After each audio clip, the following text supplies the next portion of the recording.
নমস্কার, কেমন আছেন সবাই? সেদিন আমরা চারজন মিলে গেছিলাম একটু ঘুরতে। বেশ কয়েকদিন ধরেই আমাদের চারজনের ঘুরতে যাওয়ার একটা প্ল্যান হচ্ছিল, কিন্তু কারোরই ছুটি না থাকায় আমরা সেভাবে বেরোতে পারছিলাম না। ফাইনালি ছুটির দিন দেখে আমরা বেরিয়ে পড়েছিলাম ঘুরতে। সেদিন আমার সাথে ঘুরতে যাওয়ার সঙ্গী ছিল আমার হাজবেন্ড, দিদি আর জামাইবাবু। আমরা গেছিলাম সেদিনকে ইকো পার্কে ঘুরতে। দুপুর 3টের সময় খাওয়া দাওয়া করে রেডি হয়ে বেরিয়ে পড়েছিলাম আমরা ইকো পার্কের উদ্দেশ্যে। যেহেতু রবিবার ছিল তাই টাইমটা একটু লেটেই করা হয়েছিল। আসলে ছুটির দিন সবার বাড়িতে একটু কাজও থাকে, সেই জন্যে।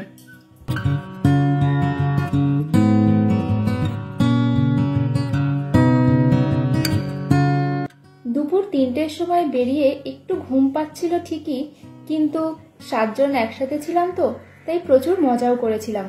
গান শুনতে শুনতে পৌঁছে গেছিলাম আমাদের গন্তব্যের দিকে।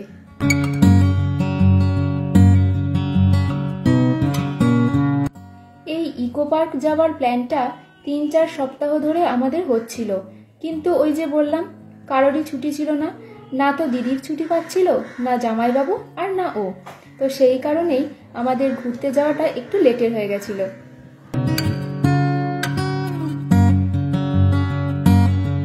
আমরা যখন রওনা হয়েছিলাম তখন গাড়ি ড্রাইভ ও করলেও পরে দাদাই ড্রাইভ করছিল। এই যে গল্প করতে করতে আমরা চলে এসেছি ইকো পার্কে। দাদা আর ও গিয়ে টিকিটটা কেটে নিয়েছিল, আর আমি আর দিদি এদিকে কিছুটা ছবি তুলে নিয়েছিলাম। চলুন এবার ইকো পার্কের ভেতরে প্রবেশ করি।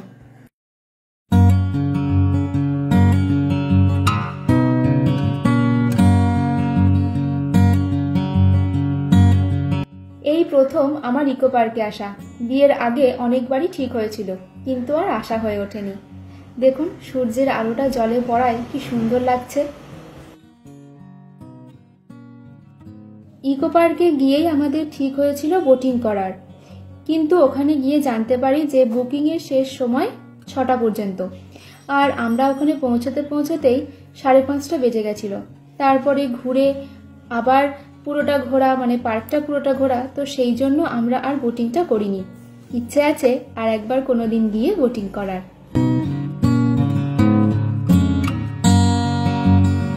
ইকো পার্কে ঘুরে দেখার মতো অনেক কিছুই আছে, কিন্তু আমরা সেদিন বেরিয়েছিলামই লেটে, যার জন্য অনেক কিছুই মিস করে ফেলেছিলাম।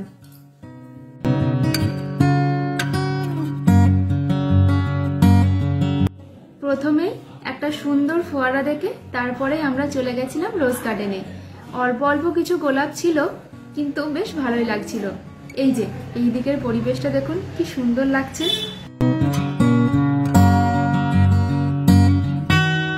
চারিদিকের সবুজ নজর কেড়েছিল সেদিন সকলেরই। যে যার নিজের মতো করে উপভোগ করে নিচ্ছিল সেদিনের ওই পরিবেশের একটু আনন্দ।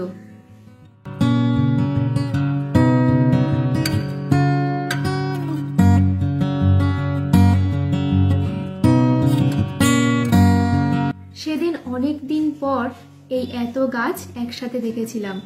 আসলে গ্রামে বড় হয়ে ওঠা তো, তাই গাছের প্রতি মায়াটা একটু অন্যরকম। এই এত গাছ একসাথে দেখে নিজের গ্রামের কথা মনে পড়ে যাচ্ছিল। এরপরেই গেছিলাম চারিদিকে মুখোশ আছে এইরকম একটা জায়গায়। নামটা ঠিক কি সেটা আমার জানা নেই, তাই শেয়ার করতেও পারলাম না। এরপরেই চলে গেছিলাম রেন ফরেস্টে। কৃত্রিমভাবে তৈরি এই রেন ফরেস্ট সত্যিই যেন অসাধারণ একটা সৌন্দর্য এনে দিয়েছে এই পার্কটিতে। সত্যি না হলেও মনে হচ্ছিল যেন সত্যি। বৃষ্টির ছোট ছোট ফোঁটা যেন ভিজিয়ে দিয়ে যাচ্ছিল আমাদের শরীর ও মনকে।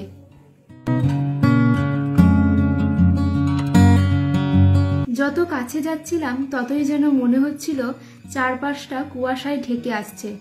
মনে হচ্ছিল আরো দূরে গেলে মনে হয় সত্যিই বৃষ্টি হচ্ছে, কিন্তু ওই যে যা চোখে দেখা যায় তা সবসময় সত্যি হয় না, এখানেও ঠিক তাই।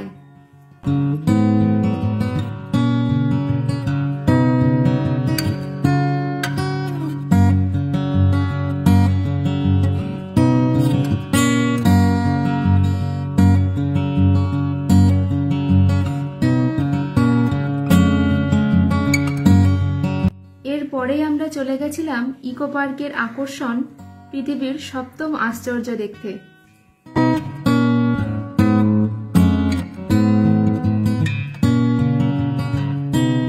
এখানে ঢোকার জন্য আমাদের 4 জনেরই টিকিট লেগেছিল। আমি আর দিদি এখানেও টিকিটের জন্য ওয়েট করছিলাম, জামাইবাবু আর ওকে টিকিট কেটে আনে।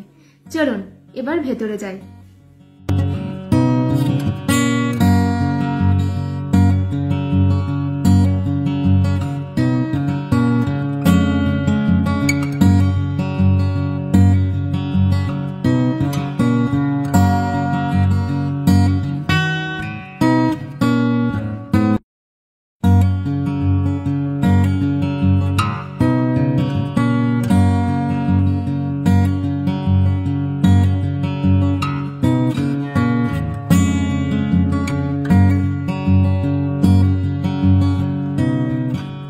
এরপর আমরা ভেতরে গিয়ে দেখতে থাকি পৃথিবীর সপ্তম আশ্চর্য জিনিসগুলি।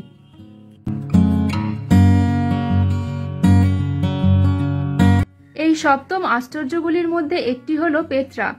এই আশ্চর্য পেত্রা জর্ডানের দক্ষিণ পশ্চিমের শহর ওয়াদি সুমার ঠিক পূর্বে হুর পাহাড়ের পাদদেশে অবস্থিত। 400 খ্রিস্টপূর্বাব্দ থেকে 200 খ্রিস্টপূর্বাব্দ পর্যন্ত এটি ছিল নাবাতি রাজ্যের রাজধানী। একসময় এই পেত্রা নগরী মূলত একটি অত্যন্ত সুরক্ষিত দুর্গ ছিল।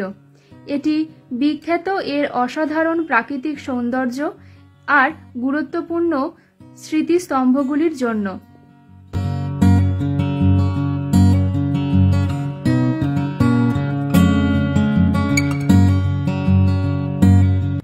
1985 সালে ইউনেস্কো পেত্রাকে ওয়ার্ল্ড হেরিটেজ সাইট হিসেবে ঘোষণা করে।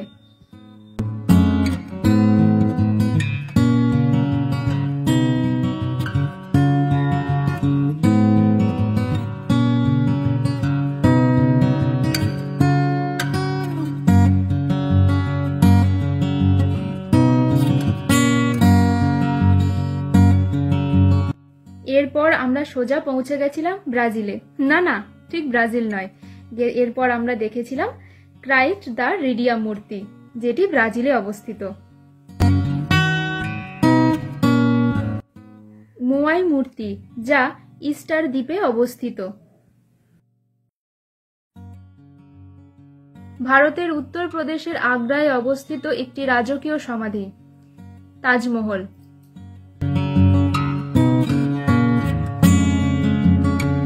এই সপ্তম আশ্চর্যের আরেকটি হলো চীনের মহাপ্রাচীর, পৃথিবীর দীর্ঘতম এই প্রাচীর। চীনের উত্তর সীমান্ত রক্ষার জন্য এই প্রাচীরটি নির্মাণ করা হয়েছিল। কিং সি হুয়াং এর সময় এই নির্মাণ পর্ব সমাপ্ত হয়।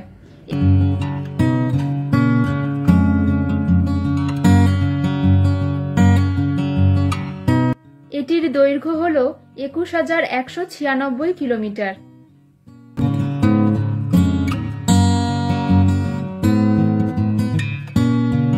দেখুন এখান থেকে চারপাশটা কি সুন্দর লাগছে।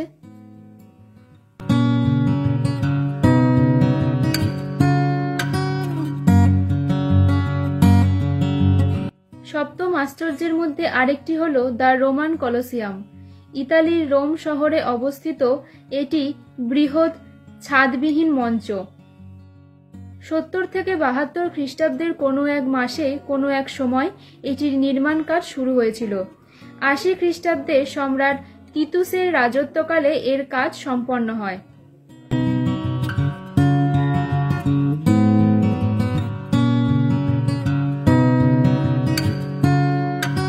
সপ্তম আশ্চর্য দেখার পর আমরা পৌঁছে গেছিলাম ওয়াটার শো দেখতে, কিন্তু যথারীতি সেদিনকে ওয়াটার শো বন্ধ ছিল, তাই আমরা আর দেখতে পারিনি।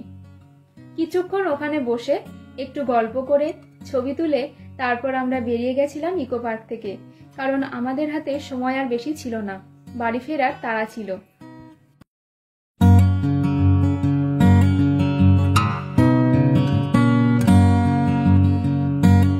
সূর্য অস্ত যাবার সময় একটা অন্যরকম রূপ ছিল এই পার্কের, আবার এই আলো আঁধারির মাঝেও সে এক অন্য রূপ ধারণ করেছিল। যার থেকে চোখ ফেরানো সত্যিই ছিল খুবই কষ্টকর।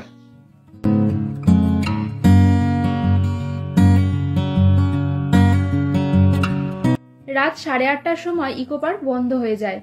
আমরা 8টা নাগাদ ইকো পার্ক থেকে বেরিয়ে পড়ি। বেরিয়ে আমরা ওখান থেকে গেছিলাম মিষ্টি হাবে কিছু মিষ্টি কেনাকাটা করতে।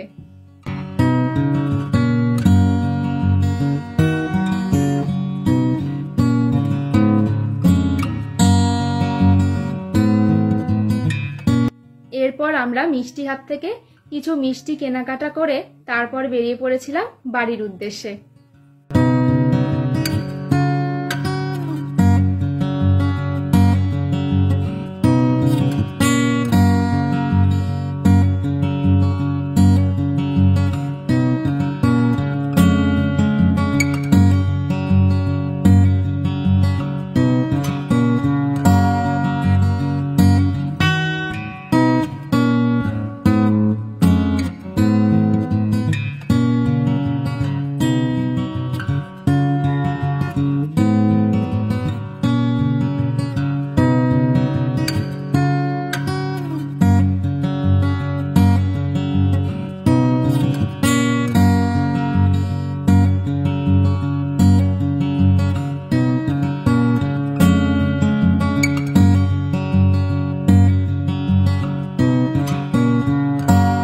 এরপর টুকটাক কিছু মিষ্টি কিনে আমরা বেরিয়ে পড়ি বাড়ির উদ্দেশ্যে।